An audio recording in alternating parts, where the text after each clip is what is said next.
But no, to actually get a little serious about the game, as great of a second half as Cam Ward had, it was really the opposite in the first. And I may not be the only one that it seemed this way too, but he just seemed off. Like all the pressure that Cal was throwing at him was getting to him. Two Yeah, weeks in a row. Let's admit that. let, 2 weeks let me in a say row. this, like Slim, you're saying he had a great second half. He had a great second half of the second half. Right. Because even at the start of that second half, I mean, he threw that pick six, and I know I said it in the back room. I'm pretty sure I said it here. I can't remember, but that was the worst decision I've ever seen a quarterback make. Oh, that was a terrible decision. Like I get it. You do it a lot where you throw back against your body, but you just flung that thing up there and it rainbowed down. What did you Well, and expect to happen?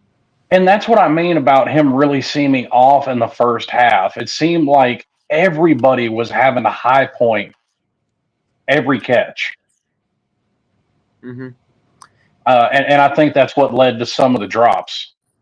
And not just that, but I think he really got back into his element when he stopped trying to do the hero ball shit. Because there was a lot of times in that first half where he had the easy check down, he had the easy completion, but he just held onto that ball and kept scrambling around looking for the big play. And when he stopped looking for that hero ball shit and said, look, I've got a running back open in the flat, I've got a receiver open underneath the coverage, and just take what the defense gives you, that's when we finally started getting that success again.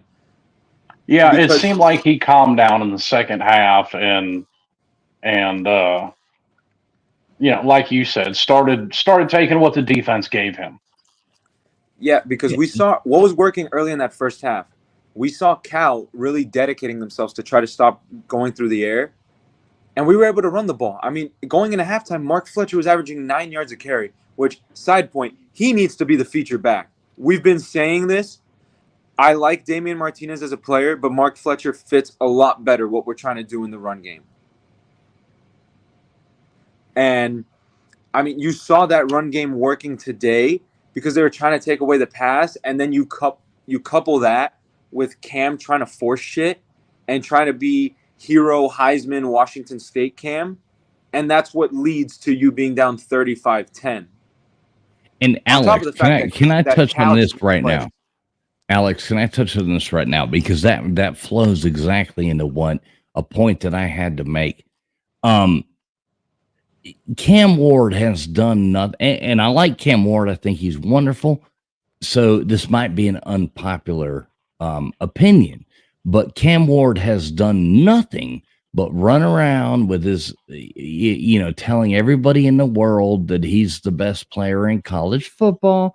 And I like the confidence and I do like it, but I don't want his little, silly chant with the hands up doing the little thing to become our next turnover chain.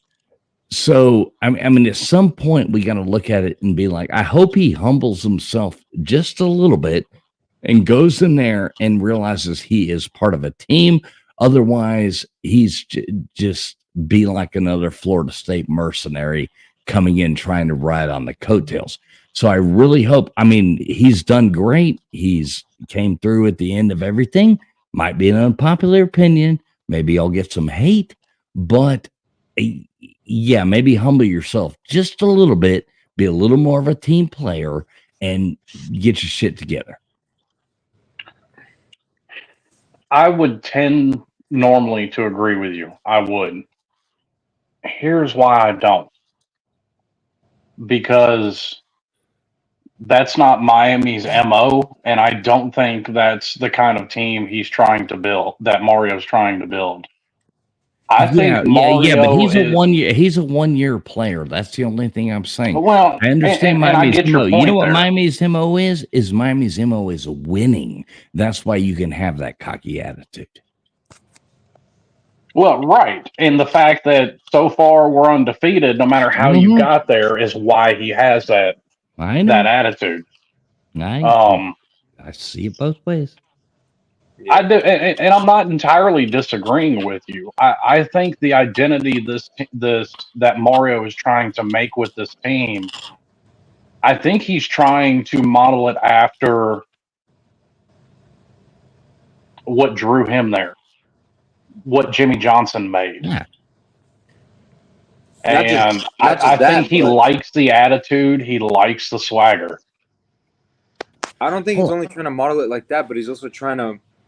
I mean, we saw today on game day, he's really trying to model it after Saban at Bama, because he said it. He was like, "I went there and I learned from you." You know, talking to Saban, Yeah.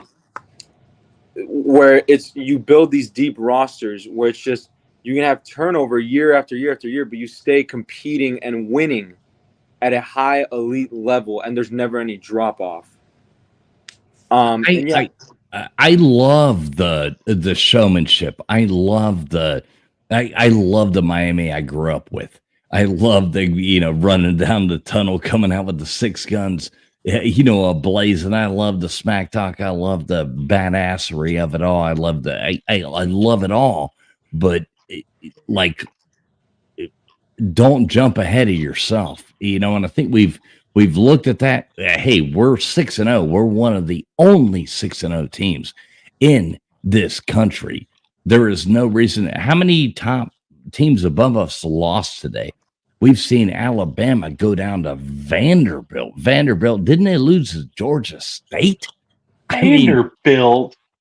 It doesn't even matter who they lost to. It's the name Vanderbilt. So does that make okay? So Alabama, transitive properties. All right, let's talk about this.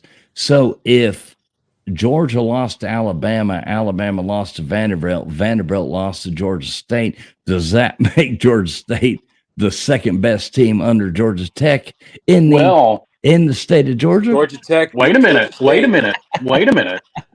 now. Come on, Georgia I put some spider webs together for that one. Georgia lost to Bama. Bama lost to Vanderbilt. Yes. Vanderbilt beat Virginia Tech. We beat Virginia Tech. Yeah. So we're on par with Georgia State right now. So that's what that is up with. Pretty much. Somebody else I've got to pick on today too, because they deserve it. Is the offensive line. Yes. That Cal pressure was getting home. Didn't end up with a bunch of sacks, but got a couple sacks, had a few tackles for loss, but the pressure was rattling Cam Ward today. And I think that's why he was high pointing a lot of balls in the first half. Yeah, I mean, it's interesting though, because when they were really getting pressures, when they were coming in with those heavy blitzes, like bringing in 2, maybe 3 blitzers at a time along with the defensive line. And when Cam got comfortable and we were able to get back into this game, is because Cal took their foot off the gas defensively with that heavy pressure and just brought 4 and stayed back in that zone. Like that's really what killed Cal, because what was slowing us down in the passing game, it wasn't so much that, their DBs were locking down our receivers. It was that Cam didn't have time in the pocket because it was breaking down from all the pressure. Well, it was both, because it was clearly obvious to me. It was clearly obvious to the commentators. They commentated on it all game long. Those corners were blanketing the receivers all day. They really were. Now, George started to find some holes. X found some holes when they got into zone coverage and weren't running as much man. And that's where, the receiving core and Cam started to shine.